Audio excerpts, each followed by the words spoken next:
Good morning all of you. मैं doctor Yogesh Yadav आज आप लोगों को कृषि लागत एवं मूल्य आयोग commission for agriculture castes and price CACP और न्यूनतम समर्थन मूल्य मिनिमम सपोर्ट प्राइस MSP के बारे में जानकारी प्रदान करूंगा। उससे पहले please like, subscribe and share my YouTube channel target with doctor Yogesh Yadav. अब हम बात करते हैं CACP प्लस MSP की। CACP की जो संरचना होती है, जो अन्य संस्थाएं होती हैं या उनकी जो संरचना होती है उसी प्रकार की इसकी भी संरचना होती है। आइए हम आपको बताते हैं इसके संरचना के बारे में। Structure of CACP। तो CACP में सबसे पहले एक अध्यक्ष होता है, चेयरमैन। उसके बाद आता है एक प्रशासनिक सचिव, एडमिनिस्ट्रेटिव सेक्रेटरी। उसके नीचे एक सदस्य होता है जो गवर्नमेंटेड होता है, सरकारी होता है। इसके अलावा 2 सदस्य और होते हैं जो अशासकीय होते हैं, जो किसान हित से संबंधित होते हैं, जो गवर्नमेंट द्वारा यानी केंद्र सरकार द्वारा नामित होते हैं, मनोनीत किए जाते हैं। कृषि क्षेत्र के विशेषज्ञ होते हैं, कृषि का उनको अच्छा अनुभव होता है। ऐसे 2 व्यक्तियों को सदस्य के रूप में केंद्र सरकार नामित करती है या मनोनीत करती है।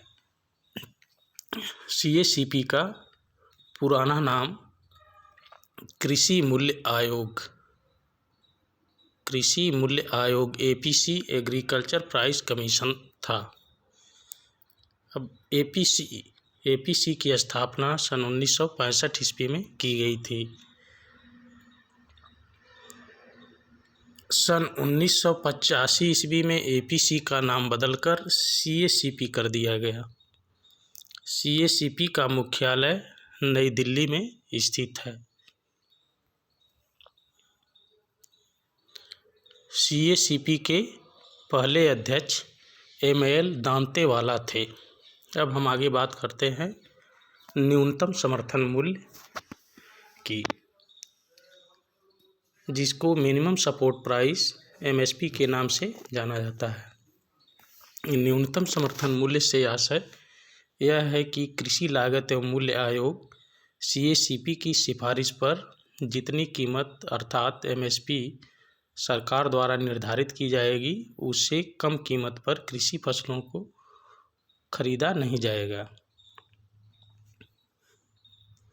सरकार द्वारा कुल 23 फसलों के लिए MSP निर्धारित की जाती है, जिसकी संख्या घट बढ़ सकती है। शुरू में 22 फसलों के लिए MSP निर्धारित की जाती थी। MSP की घोषणा फसल बुआई से पहले वर्ष में 2 बार खरीफ और रबी फसलों के लिए की जाती है। अभी तक CACP 23 फसलों के लिए MSP की सिफारिश करता है, जिसमें 7 अनाज वाली फसलें होती हैं, 5 दालों को शामिल किया जाता है, 7 तिलहनी फसलें होती हैं, 4 व्यावसायिक फसलों को शामिल किया जाता है। 7 अनाज वाली फसलों में धान, मक्का, ज्वार, बाजरा, जौ और रागी होती है। 5 दालों में चना, अरहर, मूंग, उड़द और मसूर दाल को शामिल किया जाता है। 7 तिलहनी फसलों में मूंगफली, सरसों, सोयाबीन, तिल, सूरजमुखी, कुसुम व नाइजर सीड काला तिल को शामिल किया जाता है। इसके अलावा 4 व्यावसायिक फसलों को भी इसमें शामिल किया जाता है, गन्ना, कपास, नारियल और कच्चा जूट। इन 23 फसलों की CACP की सिफारिश पर MSP केंद्र सरकार द्वारा घोषित की जाती है। फसल की बुआई से पहले ही केंद्र सरकार इसकी न्यूनतम समर्थन मूल्य को निर्धारित करता है, लेकिन किसानों द्वारा MSP को लेकर बहुत बड़ा आंदोलन आज़ादी से लेकर आज तक ये किया जा रहा है कि आप MSP निर्धारित करते हैं, किसान उस पर अधिनियम चाह रहे हैं। 1 साल से अधिक तक का समय किसानों ने दिल्ली में आंदोलन के रूप में दिया। किसान की मांग है कि जो आप MSP निर्धारित कर रहे हैं उससे कम पर हमारी फसलों को न खरीदा जाए।